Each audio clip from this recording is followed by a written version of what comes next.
Friends, welcome to another episode of Day Out with a Star. The platform here we share the amazing story of grassroots professionals who are doing amazing things for environment, development, and every sector of the economy. And that's why I'm today very honored to have with me Connor Tidd. Hi, Connor. Hello. Connor is the co-founder of Just Verticals, a startup in the sustainability sector, and he's also an alumni of the Masters in Sustainability Management program from University of Toronto. Connor, before I go deep into your Just Verticals and what you all do, this is my favorite question. Who is Connor? It's not such an easy question to get started with. But if I did to define myself shortly, I would say, I'm a young person dedicated to making sure that when I do have kids one day, that they come into a better planet than I was born into. Right. And I hope I have some fun along the way. No, but yeah, tell me, let's go a little back into your life story in the childhood days, which became an inspiration to do something different. Tell me more about it. Yeah, so I grew up in Canada, just outside Toronto, uh, Uh-huh. in a typical suburban home. Right. And when I was younger, I was always interested in the outdoors. I spent a lot of time out in the forest, camping. Hmm. What I would say was really what I consider my turning point that got Uh-huh. me into this field was when I was in high school. I took a trip to Costa Rica, Okay. where I went and lived in the mountains in Costa Rica for 2 weeks. Wow. In an eco village where they grew all their own food, they raised Uh-huh. all their own animals, everything was built by hand. Right. A completely different way of life Right. than what I was used to, right? I was used to, you go to the grocery store, everything's packaged up, and Uh-huh. uh, seeing that it was possible to live a low impact lifestyle. It was possible to live differently. Right. Really got me started on this journey. So when I Uh-huh. came back from there, I actually started working on a small scale organic farm, which was my first foray into Wow. farming food. Uh, Okay. where they didn't believe in using any Uh-huh. mechanized equipment, any pesticides, any fertilizers. Uh, Yeah. it was backbreaking work for sure. It was a Wow. lot of work, but I learned a lot. And then Uh-huh. on the other side of food, I went from there to working in a vegan organic restaurant that focused on actually creating zero food waste. Wow.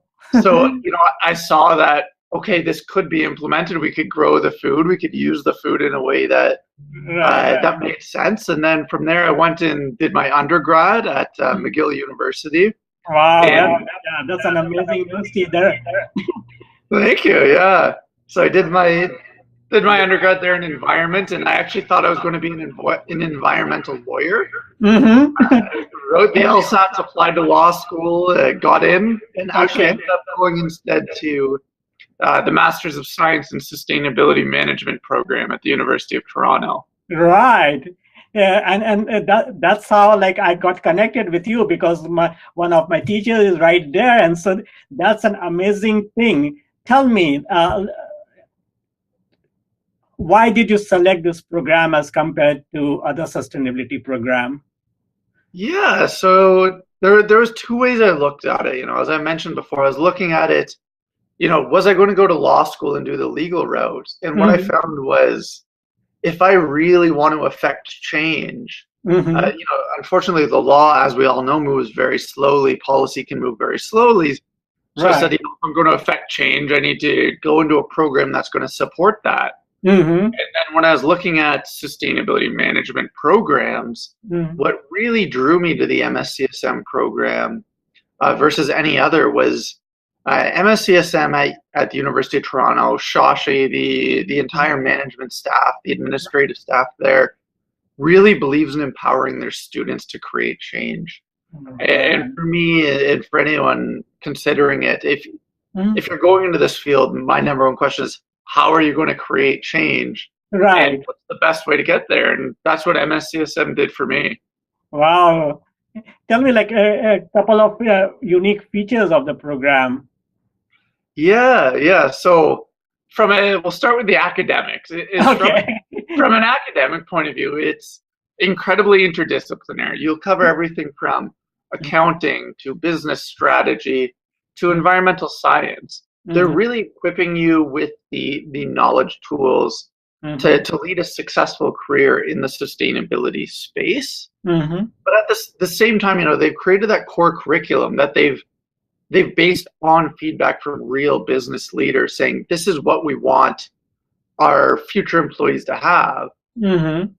And then they also give you some flexibility in there to also pursue your own interests. So Right. if you are heavily focused on the policy, you can take those academic courses that get you there. Or Mm-hmm. if you're heavily focused on carbon accounting, Mm-hmm. you courses that get you there. And Right. then there's the personal side as well. Mm-hmm. This program has been designed to create leaders, is what it's been designed for. It's you're not going to be another rank and file employee, and this Right. comes out both in the way the administration interacts with you as Mm-hmm. a student, in the way they will take an hour out of their day to sit down and flesh out your interests, your questions, where you want to be in 5 years, Yes. but also the support that they can throw behind you. Mm-hmm. In my time there, I had the opportunity to go to one of the United Nations Framework Convention on Climate Change's Conference of the Parties. Okay. Being a graduate student with very little money and being in Right. Toronto and the conference is in Morocco, I came to them and said, I've got this very unique opportunity, but I don't have the money to get me there. And they said, you know what, let us handle that. Mm-hmm. And a day later, I don't know how Professor Kant does this, but he always seems to find me to get. I know. And 2 days later, I was on a plane to Africa to go Wow. and speak at this conference, and it's that kind of support for us as a group and as an individual student is hard to find in any academic program. Wow. That's really unique for any program to support you to the hill. That's amazing. Like when you entered the program, what was your career goals, and were you able to achieve those goals going through the program? So it's interesting because when I went into the program, I never thought I would be where I am now. Yes, that's what I wanted to talk to you about. Yeah, so when I went in, I remember, so as part of the program, there is a work placement for 4 months. Mm-hmm. And I remember going in a little younger, a little more naive, and I went to our careers officer, Claire Westgate, and I said, Claire, put me in the biggest polluter. I want to go, agriculture. I want to go oil sands. I want to go to one of these big energy guys. I was convinced 4 months in there, I can change everything. Short story, I did not change everything, but I did have the opportunity. I went and I worked for Bayer Crop Science, a large agriculture company. Okay. And I was actually there when they announced the offer to buy Monsanto. Oh, wow. The most hated company in the world. Right. So it gave me a very unique perspective on how decision making is taken in these large organizations. Right. And what I found was that there's a lot of corporate inertia. There's a lot of red tape in these giant corporations to getting things done. Mm-hmm. And it's not because they don't know the answer. It's just so massive. Right. So I said, if I want to create the change that we are with Just Vertical, I'm going to have to do this independently. So that's why I ended up taking the startup route. No, exactly. And that's so unique about this program, that this program is like not very old, and yet it could produce an entrepreneur like you. Tell me more about it. Yeah. So I think a big part of it while you're there is the programming and the support. Mm-hmm. But it's like Professor Khan says, he's creating a family with this program, and us launching our own company. Mm-hmm.